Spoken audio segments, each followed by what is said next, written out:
এগৰাকী বয়সস্থ মহিলা যি বৰ্তমান বয়স বাঢ়ি অহাৰ বাবে অসুস্থ হৈ পৰিছে আৰু নিজৰ ৰুমৰ বিচনাখনতে শুই আছে। অসুস্থতাৰ বাবে তেওঁ বৰ্তমান বৰ বেছি ঘূৰা-ফুৰাও কৰিব নোৱাৰে। ঠিক এই সময়তে তেওঁৰ বোৱাৰীগৰাকী তেওঁৰ সেৱা শুশ্ৰূষা কৰিবলৈ আহিল আৰু বোৱাৰীক দেখা পাই বয়সস্থ মহিলাগৰাকী উঠি বহিল আৰু দুয়োখন হাত জুৰি ক'বলৈ ধৰিলে, "তুমি মোক ক্ষমা কৰি দিবা বোৱাৰী, মই তোমাৰ লগত বৰ অন্যায় কৰিলোঁ।" এই কথা শুনি বোৱাৰীগৰাকীয়ে শাহুৱেকৰ হাত দুখনত ধৰি ক'লে, "মা, আপুনি মোক ক্ষমা নুখুজিব, কাৰণ আপুনি মোৰ লগত একো অন্যায় কৰা নাই।" এনেকৈ কৈ সেই বোৱাৰীগৰাকীয়ে শাহুৱেকক ধৰি ধৰি পুনৰ বিচনাখনতে শুৱাই দিলে। এনেকুৱা কি কৰিছিল বাৰু সেই বয়সস্থ মহিলাগৰাকীয়ে নিজৰ বোৱাৰীজনীৰ লগত, যাৰ বাবে তেওঁ আজি ক্ষমা খুজিবলৈ বাধ্য হৈছে? গোটেই কাহিনীটো জানিবলৈ ভিডিঅ'টো শেষলৈকে চাব। কেইবছৰমান আগৰ কথা। দিল্লীত থকা আদিত্যই কঠোৰ পৰিশ্ৰমেৰে নিজৰ পঢ়া-শুনা সম্পূৰ্ণ কৰি এটা চৰকাৰী চাকৰিৰ বাবে বিভিন্ন ঠাইত ইণ্টাৰভিউ দিবলৈ আৰম্ভ কৰিলে। প্ৰথম কেইবাৰমান বিফল হ'ল যদিও অৱশেষত নিজৰ চেষ্টাৰ ফলত অতি কম দিনৰ ভিতৰতে আদিত্যই এটা চৰকাৰী চাকৰি পাবলৈ সক্ষম হয়। চাকৰিটো পোৱাৰ প্ৰায় ৩টা মাহ পাৰ হৈছিলহে মাথোন। ঠিক সেই সময়তে হঠাতে এদিন আদিত্যই এজনী ছোৱালীৰ লগত কোৰ্ট মেৰিজ কৰি তাইক ঘৰলৈ লৈ আহিল। ঘৰৰ একেবাৰে সৰু ল'ৰা আদিত্যৰ ওপৰত দুজন ককায়েক আছিল আৰু দুয়োজন ককায়েকৰে ইতিমধ্যে বিয়া হৈ গৈছে। ডাঙৰ ককায়েকৰ 2টা সন্তানো আছিল, কিন্তু আদিত্যহঁতৰ দেউতাকৰ 2 বছৰ আগতে মৃত্যু হোৱা বাবে ঘৰৰ ডাঙৰ সৰু সকলো সিদ্ধান্ত সিহঁতৰ মাকেই লৈছিল। আৰু যেতিয়া আদিত্যই নিজৰ নৱবিবাহিত পত্নীক লৈ ঘৰৰ চোতালত উপস্থিত হ'ল, তেতিয়া আদিত্যক দেখা পাই ভতিজাকে সুধিলে, "তোমাৰ লগত কোন আহিছে খুৰা?" এই কথাৰ উত্তৰ দি আদিত্যই হাঁহি এটা মাৰি তাক ক'লে, "এয়া তোমাৰ খুৰী।" খুৰাকে তেনেকৈ কোৱাত সেই সৰু ল'ৰাটোৱে মনৰ ফূৰ্তিতে দৌৰ মাৰি ঘৰৰ ভিতৰলৈ সোমাই গ'ল আৰু চিঞৰি চিঞৰি মাকক ক'বলৈ ধৰিলে, "মা, খুৰাই এজনী বৰ ধুনীয়া খুৰী লৈ আহিছে, ব'লা আমি খুৰীৰ ওচৰলৈ যাওঁ।" তাৰ কথা শুনি ঘৰৰ সকলো সদস্য উচপ খাই উঠিল আৰু দৌৰা-দৌৰিকৈ ঘৰৰ দুৱাৰমুখ পালেহি। সকলোৰে চকুত এটাই প্ৰশ্ন, আদিত্যৰ লগত থকা ছোৱালীজনী কোন?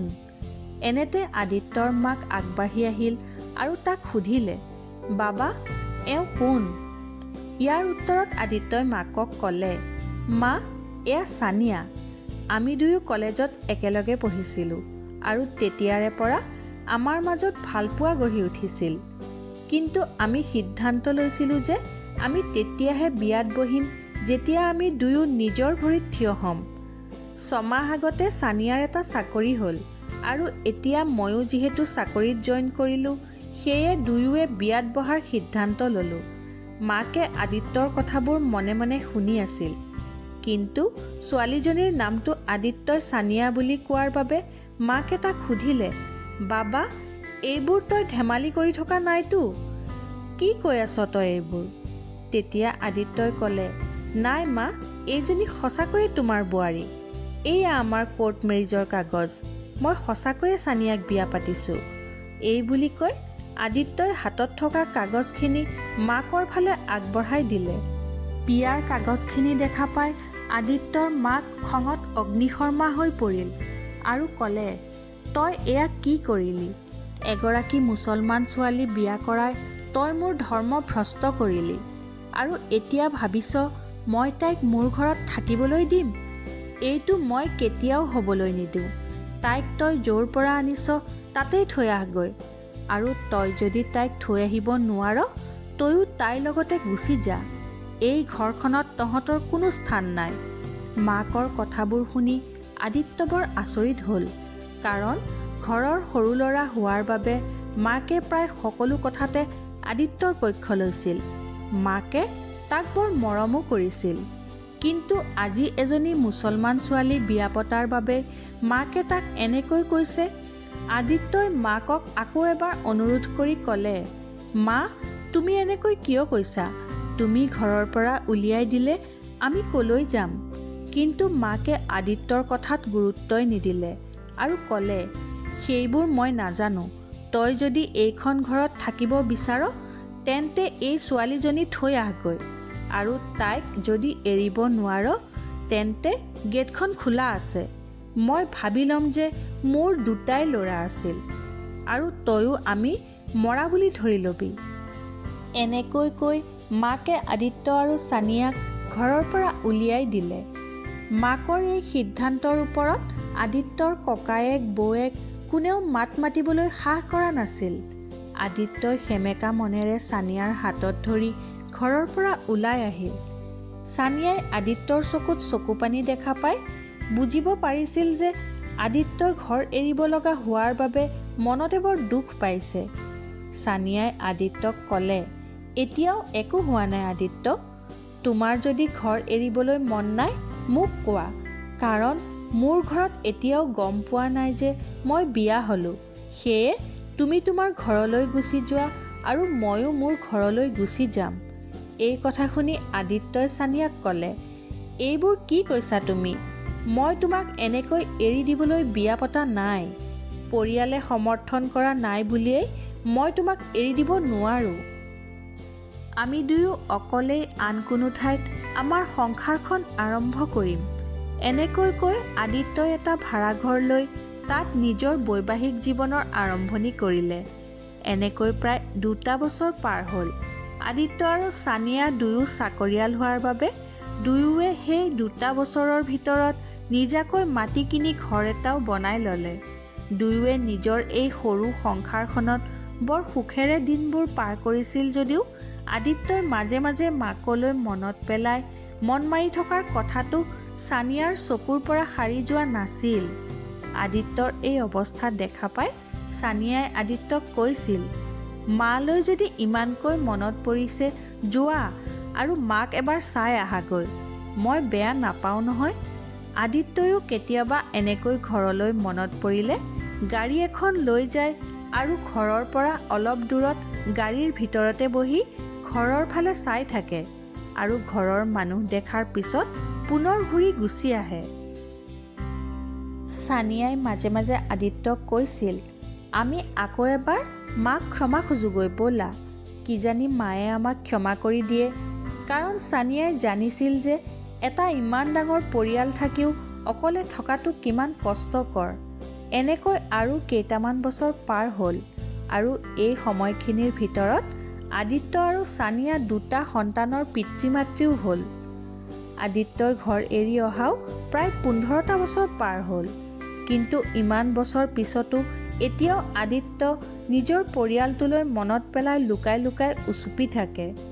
আৰু এদিন এনেকৈ ঘৰলৈ মনত পৰাত আদিত্যই ছানিয়াক ক'লে, মই এবাৰ আমাৰ ঘৰখন চাই আহোঁগৈ।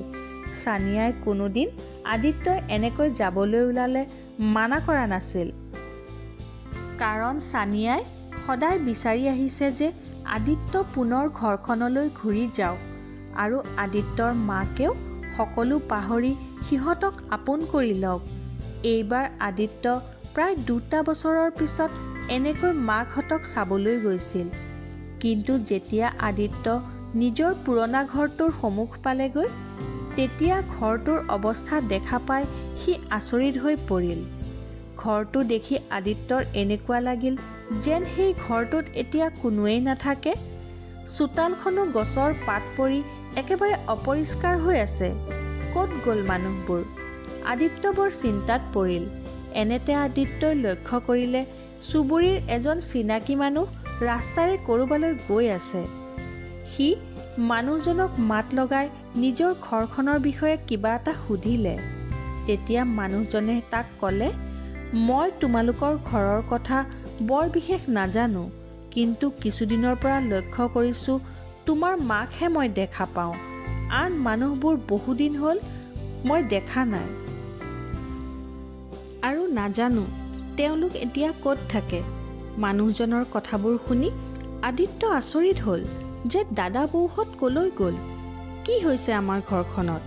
কিছুপৰ এনেকৈ ভবা চিন্তা কৰি আদিত্যই নিজকে ক'লে, মই এনেকৈ বাহিৰত থাকিলে নহ'ব। ঘৰত কি হৈছে জানিবলৈ হ'লে মই ভিতৰলৈ যাবই লাগিব। এই বুলি আদিত্য এখোজ দুখোজকৈ ঘৰটোৰ ফালে আগবাঢ়ি গ'ল আৰু দুৱাৰত নক কৰিলে।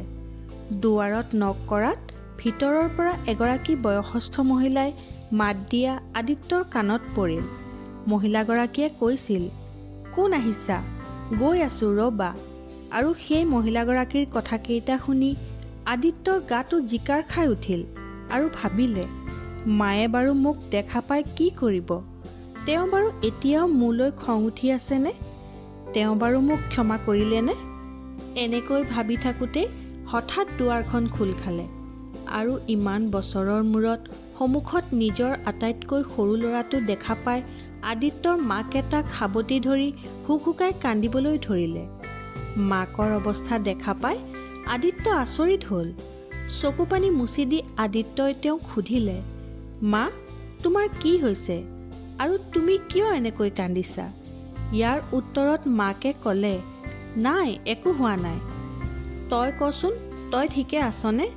ঘৰৰ পৰা ওলাই যোৱা ইমান বছৰ পাৰ হ'ল, তোৰ বাৰু এবাৰো মোলৈ মনত পৰা নাছিলনে? তেতিয়া আদিত্যই ক'লে, মা, তুমিয়েতো ঘৰলৈ আহিবলৈ মানা কৰিছিলা, গতিকে কেনেকৈ আহোঁ? ইয়াৰ পিছত আদিত্যৰ মাকে তাক ঘৰৰ ভিতৰলৈ লৈ গ'ল। ঘৰৰ ভিতৰলৈ গৈ আদিত্য আচৰিত হৈ পৰিল। একেবাৰে জৰাজীৰ্ণ কেইটামান আচবাবৰ বাহিৰে তাত বৰ বিশেষ বস্তু নাছিল। মাকে আদিত্যক বহিবলৈ দিয়া চোফাখনো একেবাৰে ভগা ছিগা। আনহাতে সেই মানুহজনে কোৱাৰ দৰে সঁচাকৈয়ে মাকৰ বাহিৰে আদিত্যই তাত আৰু কাকো দেখা নাপালে। অলপ সময় মনে মনে থাকি আদিত্যই মাকক সুধিলে, মা, দাদাহঁত ক'ত? ঘৰত দেখোন তোমাৰ বাহিৰে আৰু কোনোৱেই নাই। ইয়াৰ উত্তৰত মাকে আদিত্যক ঘৰৰ সকলো কথা বৰ্ণনা কৰি ক'লে, তই ঘৰ এৰি যোৱাৰ পিছত ঘৰত দুয়োজনী বোৱাৰীৰ মাজত মতানৈক্য হ'বলৈ আৰম্ভ কৰিলে আৰু সেই কাজিয়াই পিছলৈ ইমান ডাঙৰ ৰূপ ল'লে যে দুয়োটা ককায়েৰে এটা এটাকৈ ঘৰ এৰি ওলাই গ'ল। মই সিহঁতক বুজাবলৈ বৰ যত্ন কৰিছিলোঁ, কিন্তু কোনেও মোৰ কথাত গুৰুত্বই নিদিলে। আনকি সিহঁত দুয়োটাৰ এটাইও মোক লগত লৈ যোৱাৰ ইচ্ছাও প্ৰকাশ নকৰিলে আৰু সেয়ে মই এনেকৈ অকলশৰীয়াকৈ জীৱন কটাবলৈ বাধ্য হৈ পৰিলোঁ। সিহঁতে মোৰ খবৰ এটাও নলয়, কেৱল চলি থাকিবলৈ পইচা পঠাই থাকে। মোৰ মন যায় যে মই সেই পইচাখিনি নালাগে বুলি কৈ দিওঁ, কিন্তু আন কোনো উপাৰ্জন নথকাৰ বাবে মই সেই পইচাখিনি ল'বলৈ বাধ্য। আনহাতে মই আগৰ সমান সুস্থ হৈ থকা নাই যে মই ঘৰৰ সকলো কাম পৰিপাটিকৈ কৰি যাব পাৰিম। এনেকৈ কৈ আদিত্যৰ মাকে পুনৰ হুকহুকাই কান্দিলে। আদিত্যয়ো মাকৰ দুৰ্দশাৰ কাহিনী শুনি চকু পানী ধৰি ৰাখিব নোৱাৰিলে। অলপ সময় দুয়োৱে এনেকৈ কন্দা কটা কৰাৰ পিছত চকু পানী মুচি আদিত্যই ক'লে, মা, তুমি যে ইমান কষ্ট পাইছা, তুমিতো মোক খবৰ এটা দিব পাৰা। মইনো ক'ত বেলেগ এখন পৃথিৱীলৈ গুচি গৈছোঁ, মইতো দিল্লীতে আছোঁ। তুমি যদি কাৰোবাৰ হাতত খবৰ এটাও দি পঠিয়ালাহেঁতেন, মই তৎক্ষণাত আহি তোমাক লৈ গ'লোহেঁতেন। আদিত্যৰ কথা শুনি মাকে ক'লে, বাবা, মই যাক আশা কৰিছিলোঁ আৰু যাক মই মোৰ সমস্ত সম্পত্তি দি দিলোঁ, সিহঁতে মোক চোৱা চিতা নকৰিলে। তোকতো মই একোৱেই দিয়া নাই, গতিকে মইনো কি বুলি তোৰ লগত থাকিবলৈ যাম? তেতিয়া আদিত্যই ক'লে, মই সেইবোৰ একো নাজানো, তুমি লৰালৰিকৈ বেগত কাপোৰবোৰ ভৰোৱা। তেতিয়া মাকে সুধিলে, কিয় কাপোৰ বেগত ভৰাব লাগে? মই বুজা নাই। ইয়াৰ উত্তৰত আদিত্যই মাকক ক'লে, মা, ময়ো নিজাকৈ মাটি কিনি ঘৰ এটা বনাই লৈছোঁ আৰু এতিয়াৰ পৰা তুমি আৰু ইয়াত অকলে থাকিব নালাগে, মোৰ লগত থাকিবা। মই তোমাক এই অৱস্থাত এৰি থৈ যাব নোৱাৰোঁ। এই কথা শুনি আদিত্যৰ মাক কিছুপৰ মনে মনে থাকিল আৰু তাৰ পিছত ক'লে, বাবা, মই তোৰ লগত এনেকৈ থাকিবলৈ যাব নোৱাৰিম, কাৰণ অতীতত মই তোৰ পত্নীৰ লগত বৰ বেয়া ব্যৱহাৰ কৰি থৈছোঁ। তাই বেচেৰীয়ে বিয়া হৈ মোৰ ঘৰখনলৈ আহিছিল, কিন্তু মই তাইক এক ছেকেণ্ডো ইয়াত থিয় হ'বই নিদিলোঁ। মই তাইৰ লগত বৰ অন্যায় কৰিলোঁ। মাকৰ কথা শুনি মিচিকিয়াই হাঁহি এটা মাৰি আদিত্যই ক'লে, মা, তুমি তোমাৰ বোৱাৰীজনীক এতিয়ালৈকে ভালকৈ চিনিয়েই পোৱা নাই। ছানিয়াই অতীতত যি হৈছিল তাক লৈ মোক কোনোদিনেই একো আপত্তি কৰা নাই। আনকি তাইয়েই মোক কৈ থাকে যে মই পুনৰ ঘৰলৈ ঘূৰি আহি তোমাক ক্ষমা খুজিব লাগে। আৰু মোৰ দৃঢ় বিশ্বাস, তুমি যোৱা দেখা পালে ছানিয়াই মনতে বৰ শান্তি পাব। ইয়াৰ পিছত আদিত্যৰ মাক তাৰ লগত যাবলৈ মান্তি হ'ল। আদিত্যই লৰালৰিকৈ বেগটো সামৰি ঘৰত তলা লগাই মাকক নিজৰ লগত লৈ গুচি আহিল। ঘৰ পাই আদিত্যই যেতিয়া ডোৰবেলটো বজালে তেতিয়া ছানিয়াই দৰজাখন খুলি দিলে।